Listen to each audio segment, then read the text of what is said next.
Seringueira a ex-ministra do Meio Ambiente, a trajetória de Marina Silva é indissociável de boa parte das questões socioambientais que aconteceram no Brasil ao longo das últimas décadas. Na 10ª Mostra Ecofalante de Cinema, ela está em 2 obras. No episódio Chico Mendes Eu Quero Viver, da série A Década da Destruição, e no filme Amazônia, O Despertar da Florestânia, ambas exibidas durante a Semana do Meio Ambiente Especial Amazônia.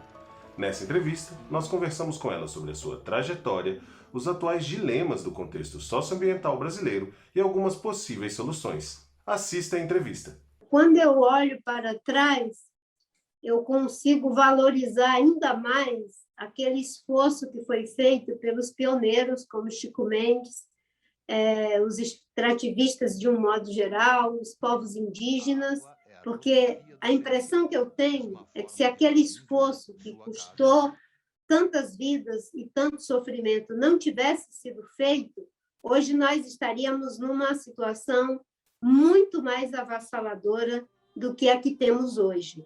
Então, quando eu vejo que no percurso tivemos ganhos, e não foram pequenos, a começar por aquilo que conquistamos na Constituição, na Constituinte, com a Constituição de 88, de ter um artigo, o artigo 225, colocando meio ambiente como um direito do povo brasileiro e que isso deveria ser estabelecido na forma da lei, e aí nós temos o Sistema Nacional de Unidade de Conservação, a Política Nacional de Meio Ambiente, nós temos hoje uma Política Nacional de Mudança Climática, uma série de marcos regulatórios que foram muito importantes. Aí eu olho também para as conquistas da implementação, que foram mais difíceis, mas, principalmente a partir de 2003, nós tivemos uma alavancagem muito grande nessa agenda de implementação, chegando ao ponto dos empates que eram feitos pelo Chico Mendes lá atrás, dos quais eu participei, em que a polícia estava e a justiça estava a serviço dos madeireiros. Quando eu estive no Ministério, nós fizemos 25 grandes operações da Polícia Federal, que prendeu mais de 725 pessoas ilegais. Isso eram os empates, só que sendo feito de forma institucional. Por outro lado, é sempre uma combinação de retrocessos também. E esses retrocessos, hoje, eles estão no ápice, não é mais nem retrocesso, hoje é uma verdadeira regressão a períodos em que nem se tinha noção da necessidade de regular a questão do meio ambiente. Então, é um olhar para trás que nos diz como chegamos até aqui e que, se não tivesse aquela luta dos que foram na frente, enfrentando a violência de uma forma terrível e todas as dificuldades legais, todas as incompreensões, talvez não tivéssemos aqui. Por outro lado, é triste verificar que chegamos até aqui e estamos tendo essa regressão ao ponto de, em plena confirmação da ação do homem em relação ao problema do aquecimento global, nós temos um governo que propõe, junto ao fórum que está trabalhando as propostas para Glasgow, dos governos nacionais, uma emissão de CO2 que nos levará a 5 graus de temperatura, mesmo com tudo que nós temos acontecendo aqui no Brasil em relação à estiagem, todos esses problemas que agora afetam, inclusive, o provimento de energia. Uma das questões relacionadas ao aquecimento global e que nos mostra recentemente no nosso país foi a questão das geadas, com a intensidade em que aconteceu. A gente tem vivido um contexto de aumento das tarifas de energia elétrica, crise hídrica cada vez mais presente. A senhora sente que esse tema está mais próximo das pessoas também? Como a senhora sente essa conscientização? Eu sinto que ela aumentou muito. Os dados de pesquisas têm dito isso, né? Pesquisas recentes feitas pelo Datafolha, eu acho que foi pelo Datafolha, dá conta de que mais de 70%, 80% tem noção de que nós já estamos vivendo sob o efeito das mudanças climáticas.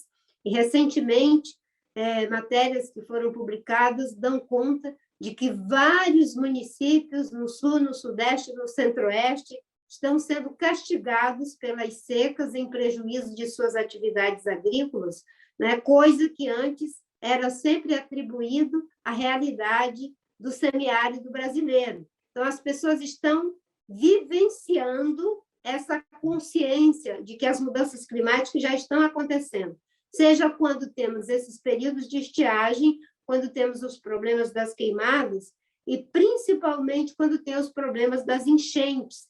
Agora, essa consciência e essa vivência ainda não se traduziu em uma atitude política, porque as pessoas sentem isso, mas acabam escolhendo pessoas para os representar no Congresso Nacional que querem acabar com o licenciamento ambiental, que aprovaram uma lei que regulamenta a área invadida na Amazônia até 15 módulos fiscais. Então, essa consciência preliminar precisa ser traduzida em uma atitude efetiva. Na semana passada, né, a gente teve a aprovação do PL de grilagem, a gente tem outras frentes da boiada, por assim dizer, como o marco temporal, a não demarcação de territórios indígenas. Como a gente pode lidar com essas frentes e ameaças institucionais, legislativas que têm acontecido? Acho que você usou um termo muito correto, as ameaças institucionais. O delegado Saraiva tem um termo que ele cunhou que é muito adequado. Ele diz que o que está acontecendo no Brasil, além da corrupção institucional, como ele tipificou com o Petrolão, é a corrupção normativa, com aquilo que eu chamo de florestão, o equivalente ao Petrolão. Não é? A corrupção normativa é você muda a legislação para deixar a lei em conformidade com o crime e o criminoso. Quando você estabelece que não vai mais ter licenciamento, que licenciamento vai ser por autodeclaração, você está dizendo para o empreendedor de má-fé que ele pode mentir e fazer um empreendimento que vai prejudicar o meio ambiente e a vida das pessoas, como Brumadinho e Mariana, e não será punido. Quando você estabelece que quem roubou terra pública, invadiu área pública, vai ter um título definitivo, você está dizendo que você, além de apoiar o criminoso, você vai premiar o criminoso. Então, essa corrupção normativa ela está presente no projeto da grilagem, no projeto que acaba o licenciamento, no projeto que está tramitando em relação ao marco temporal para evitar que os povos originários tenham demarcação de suas terras. É uma contradição, uma injustiça quando se diz para os povos indígenas que estão aqui há milhares de anos, eles têm que estar na terra até 88. Para os ladrões que ocupam terra, pode ser até 2014, em alguns casos até 2018. Não mais 6 módulos fiscais, mas 15 módulos fiscais, o que significa um verdadeiro assalto, né, aos cofres públicos, metaforicamente falando, dos recursos naturais de todos os brasileiros e brasileiras. No início desse ano, a senhora assinou uma carta, junto com outras ex-ministras e ex-ministros do meio ambiente, denunciando e pedindo ajuda no enfrentamento, né, das crises do meio ambiente e de saúde na região amazônica, da onde a senhora é originária. Como a senhora vê esse panorama de retrocessos na região, mas envolvendo também instituições que antes poderiam ser vistas como a esperança de salvaguardar, como o IBAMA, o ICMBio? Na verdade, essas instituições, em tempos em que a República funciona, pelo menos minimamente em conformidade com a lei, elas são de altíssima valia para a proteção do meio ambiente. Mas, no governo Bolsonaro, essas pessoas e essas instituições estão sendo o tempo todo desidratadas, as pessoas estão sendo intimidadas, assediadas, perseguidas. Agora, o Brasil virou um risco climático, a segurança climática. E nós temos uma situação em que é triste, causa vergonha e indignação, porque a gente sabe como fazer, é possível fazer, mas sem orçamento para o Ministério, para o IBAMA, para o ICMBio, com o governo empoderando, os criminosos, seja dizendo que vai fazer uma lei de encomenda para eles, seja com discursos de desqualificação dos agentes públicos, não é? A gente não vai conseguir avançar. A senhora mencionou que a gente sabe o que fazer. Na sua perspectiva e experiência, quais são os principais desafios que a gente tem com esse cenário de desmonte continuado que a gente tem enfrentado e o que é preciso fazer para a gente se recuperar do ponto de vista ambiental daqui para frente? Eu tenho visto aí as prioridades dos candidatos que estão se colocando até agora, e a questão ambiental ainda passa muito longe. Por isso que é tão importante que a sociedade dê um termo de referência. É por aqui que nós queremos caminhar, independente do governo de plantão. A outra coisa é de se integrar os esforços que vêm sendo feitos no mundo. O Brasil não é o lugar do problema, o Brasil é o lugar da solução. Para os americanos, tem um custo e muitas dificuldades para conseguir as metas. Para nós, é só ir para o desmatamento zero e é perfeitamente possível, garantidamente possível fazer isso e, ao mesmo tempo, assumir o compromisso de uma agenda de desenvolvimento sustentável. Pensando que a gente já comprovou que ultrapassamos a 1 grau Celsius de temperatura em função da ação humana, considerando tudo isso, a gente se integrar a esses esforços e o Brasil dá a grande contribuição, ocupar o lugar que ele tem no mundo.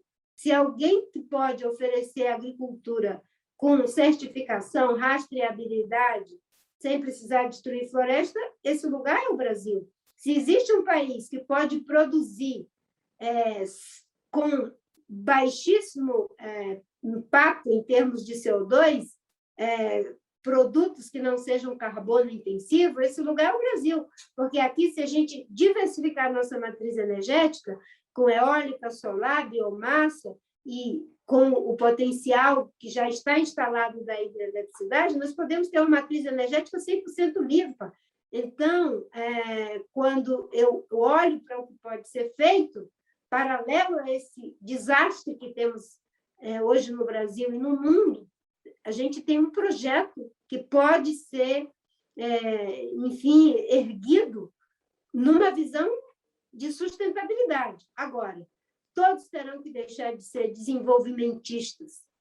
Historicamente, esquerda, direita, socialista, capitalista, eram todos desenvolvimentistas, principalmente na América Latina.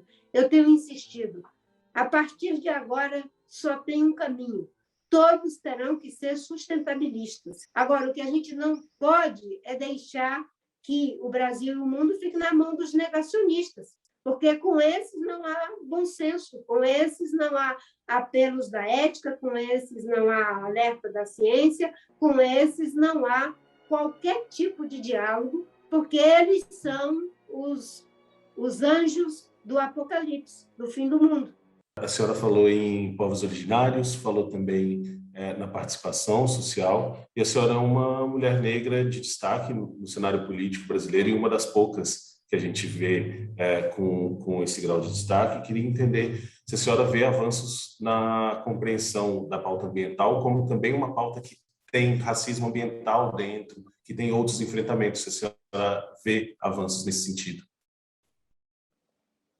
Bem, a gente tem os avanços que vêm da própria sociedade. Hoje, a luta da população preta do mundo, e aí, quando se vê o que acontece nos Estados Unidos e aqui no Brasil também, é um dado de realidade que não tem como ser subsumido no processo político do Brasil, e, enfim. Por outro lado, os avanços ainda são muito aquém, porque os retrocessos na agenda ambiental eles sobrecairão sobre a população mais pobre do nosso país, em primeiro lugar, e a população mais pobre é a população preta, sobrecairão sobre os povos indígenas, que são mais vulneráveis ainda. Ou seja, você tem uma situação de injustiça climática que recai sobre aqueles que, historicamente, vêm sendo privados estruturalmente de ter acesso a qualquer igualdade de oportunidade. Todos os lucros foram apropriados pelos de sempre, uma minoria, e todos os prejuízos são contabilizados para aqueles que poucos usufruíram do uso desses recursos naturais. E na agenda ambiental, quando retrocede para as populações indígenas, retrocede para todo mundo. Se tivermos avanços para as populações indígenas, será avanço para todo mundo. Da mesma forma que na questão racial, né, quando há avanços para as mulheres pretas, para os jovens pretos, é avanço para todo mundo. Quando não há nenhum tipo de ganho para esse segmento, significa que a gente continua de uma forma completamente injusta, segregacionista, com um grupo muito pequeno tendo acesso aos bens e privatizando os lucros, os ganhos e democratizando os prejuízos.